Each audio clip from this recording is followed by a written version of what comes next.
না, না, না, একদম পসিবল না। আমার পেট একদম ভরা। আমার পক্ষে আর একটু খাওয়া পসিবল না। Please, thank you so much. By the way, পেট ভরার ইংলিশ কি আপনারা কি জানেন? যারা আমাকে দেখছেন, please write in the comment box. পেট ভরার ইংলিশ কি? না, আর কিন্তু পসিবল না। প্লিজ, আমি ভিডিও মেক করছি। সো পেট ভরার ইংলিশ কি? কারা কারা জানেন কমেন্ট বক্সে এখনই লিখে ফেলেন। আমরা সাধারণত পেট ভরার ইংলিশ কি বলি? যে আমরা বলি যে I am full, F U double L, full. আবার আই এম ফুল এটা বলতে যাবে না, তাহলে আমি বোকা, এটা হয়ে যাবে। সেটা উচ্চারণ হচ্ছে F double O L, full.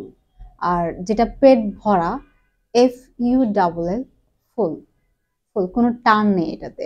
So I am ফুল, তার মানে আমার পেট ভরে গেছে, আমার পক্ষে আর খাওয়া পসিবল না, তাই না? সো আমরা মোটামুটি কম বেশি সবাই জানি যে আমার পেট ভরে গেছে, এটা আমরা আই এম ফুল বলে বোঝাই। আর কিভাবে বলা যায় বলেন তো?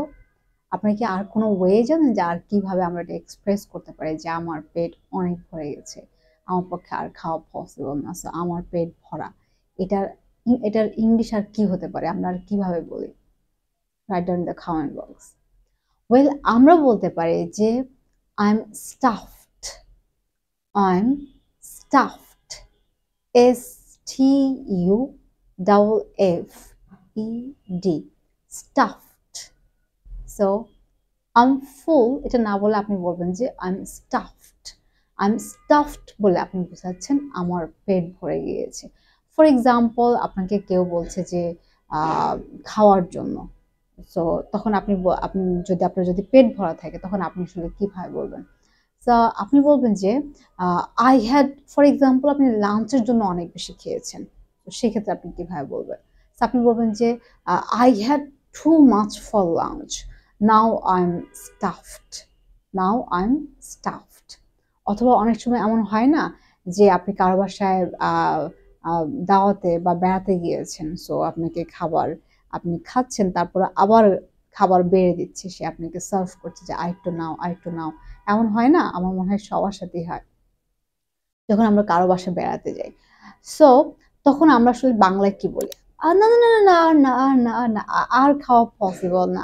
আর দিবেন না প্লিজ। আমার একদম পেট ভরে গিয়েছে। সো না, না, না, আর না, আর না, আমার অনেক হয়ে গিয়েছে। এটার ইংলিশ কি? এটার ইংলিশ হচ্ছে আ নো মোর।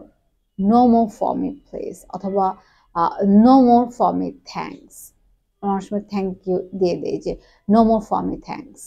মানে আপনি আপনাকে আরেকবার সাদার জন্য আপনি থ্যাঙ্কসও দিলেন, আবার আপনার জন্য আর না। আর না ইংলিশ কি? No more.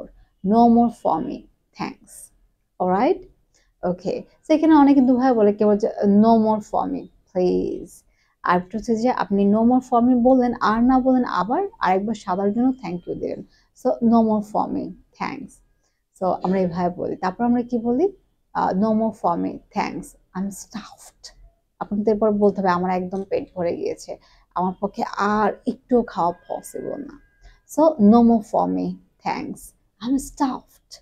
I am stuffed. Alright?